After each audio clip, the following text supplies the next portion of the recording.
Assalamualaikum warahmatullahi wabarakatuh. Kami dari kelompok 4 akan mempresentasikan tentang teori kinetik gas. Pengertian teori kinetik gas. Teori kinetik gas adalah model teoritis yang menggambarkan komposisi molekuler gas dalam bentuk sejumlah besar partikel submikroskopis yang meliputi atom dan molekul. Lebih lanjut, teori ini menjelaskan bahwa tekanan gas timbul karena partikel-partikel tersebut bertabrakan satu sama lain dengan dinding wadah. Teori kinetik gas juga mendefinisikan sifat-sifat seperti suhu, volume, dan tekanan, serta sifat-sifat transport seperti viscositas, konduktivitas thermal, dan diffusivity massa. Pada dasarnya, teori ini menjelaskan semua sifat yang berkaitan dengan fenomena mikroskosis. Assalamualaikum warahmatullahi wabarakatuh. Perkenalkan, nama saya Rendy Wijaya. Saya akan membacakan hukum-hukum gas umum. 3. Hukum Gay-Lussac.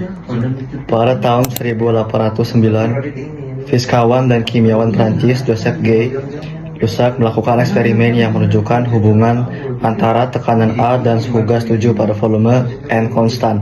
Hasil yang diperolehnya menunjukkan bahwa tekanan A gas dalam ruang tertutup berbanding lurus dengan suhunya 7 volume konstan. Hubungan ini dapat dinyatakan secara matematis sebagai berikut: PTF konstan. Persamaan keadaan gas ideal. Hukum gas ideal biasanya dinyatakan dalam jumlah total molekul N, karena jumlah total molekul sama dengan hasil jumlah mol N.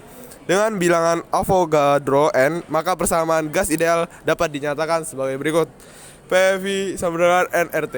Yang kedua, PV sama dengan N per NART. PV sama dengan NKT. Juga yang terakhir, P1F1 per T1 sama dengan P2V2 per T2. Terima kasih. Assalamualaikum warahmatullahi wabarakatuh. Tapi pun saya Alvino Handika ingin membacakan gas ideal dan energi kinetik molekul. Suatu gas ideal memiliki sifat gerak molekulnya diasumsikan sebagai berikut. 1. Gas ideal terdiri atas molekul-molekul yang sangat banyak jumlahnya. 2. Molekul-molekul gas ideal tersebar merata di seluruh bagian volume. Molekul-molekul gas ideal bergerak secara acak ke segala arah. Jarak antar molekul gas ideal jauh lebih besar dibandingkan ukuran molekul-molekulnya. Tidak ada gaya interaksi yang terjadi antar molekul kecuali tumbukan antar molekul dan tumbukan antar molekul dengan dinding wadah. Semua tumbukan yang terjadi, baik antar molekul maupun antara molekul dengan dinding wadah, terjadi secara lenting sempurna dan terjadi pada waktu yang sangat singkat. Semua hukum gerak Newton berlaku pada gerak molekul-molekul gas ideal. B. Gas ideal dan energi kinetik molekul. Kelajuan efektif gas ideal.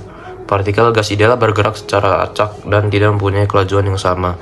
Misalnya, dalam suatu wadah tertutup terdapat N1 partikel yang bergerak dengan kelajuan V1 dan N2 partikel yang bergerak dengan kelajuan V2, serta kelajuan didefinisikan sebagai akar dari rata-rata kuadrat efektif atau kelajuan RMS, root mean square. Kecepatan kelajuan efektif dari gerak partikel-partikel gas atau VF dapat dituliskan sebagai berikut. B. Gas ideal dan energi kinetik molekul. Kecepatan efektif root mean square RMS molekul gas. Kecepatan efektif adalah akar dari rata-rata kuadrat kecepatan molekul-molekul gas dalam suatu sistem. Nilai ini menunjukkan kecepatan rata-rata partikel yang dikaitkan dengan energi kinetik.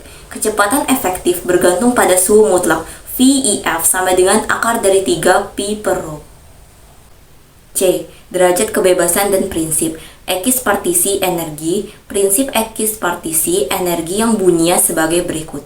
Untuk semua sistem partikel gas yang berada pada suhu absolut T, di mana setiap molekul mempunyai derajat kebebasan F, maka energi kinetik rata-rata per molekulnya ditentukan sebagai berikut. Energi kinetik rata-rata sama dengan F dikali setengah kT. Sekarang, coba perhatikan sebuah molekul gas diatomik yang digambarkan seperti dumbbell, dua bola yang dihubungkan dengan tongkat pada gambar 1.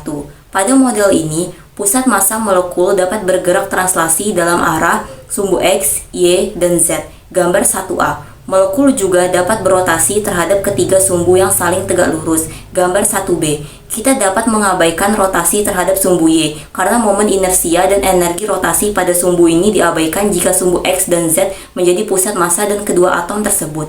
Dengan demikian, untuk gas diatomik terdapat 5 derajat kebebasan, yaitu 3 berhubungan dengan gerak translasi dan 2 berhubungan dengan gerak rotasi. Gerakan yang mungkin dapat terjadi pada molekul diatomik. A. Gerak translasi dari titik pusat ke massa. B. Gerak rotasi terhadap berbagai sumbu. Dan C. Gerak osilasi sepanjang sumbu molekul. Derajat kebebasan yang berhubungan dengan osilasi getaran juga berperan dalam model penggetar atau kedua atom dihubungkan dengan sebuah pegas hayal. Gambar 1C. Gerak osilasi menambah 2 lagi derajat kebebasan karena adanya pengaruh energi kinetik dan potensial gravitasi molekul. Jadi, sebuah molekul gas diatomik mempunyai 7 derajat kebebasan yang memberi kontribusi pada energi kinetik, yaitu 3 gerak translasi, 2 gerak rotasi, dan 2 gerak osilasi. Molekul gas diatomik dapat mempunyai 7 derajat kebebasan apabila melakukan osilasi pada suhu tinggi di atas 500 K. Gas diatomik tidak mempunyai gerak osilasi jika berada dalam suhu kamar. D. Energi dalam U, gas. Energi dalam gas atau sering dinotasikan dengan U merupakan jumlah energi kinetik total dari seluruh molekul gas dalam suatu ruangan. Energi dalam gas ditentukan dengan rumus berikut. U sama dengan N dikali EK rata-rata, U sama dengan N dikali F dikali K dikali T dibagi 2, atau U sama dengan N dikali F dikali R dikali T dibagi 2. Dalam hal ini, F adalah energi dalam yang dimiliki gas dan memiliki satuan joule. N menunjukkan jumlah molekul F adalah derajat kebebasan gas dan K adalah konstanta Boltzmann. T adalah suhu mutlak dalam Kelvin, serta R adalah konstanta gas universal. Dari rumus di atas, besar energi yang dimiliki gas tergantung dari jumlah molekul, suhu gas, serta jenis gasnya. Apakah termasuk gas monoatomik, diatomik, atau poliatomik? Sekian video presentasi dari kami, kurang dan lebihnya kami mohon maaf. Wassalamualaikum warahmatullahi wabarakatuh.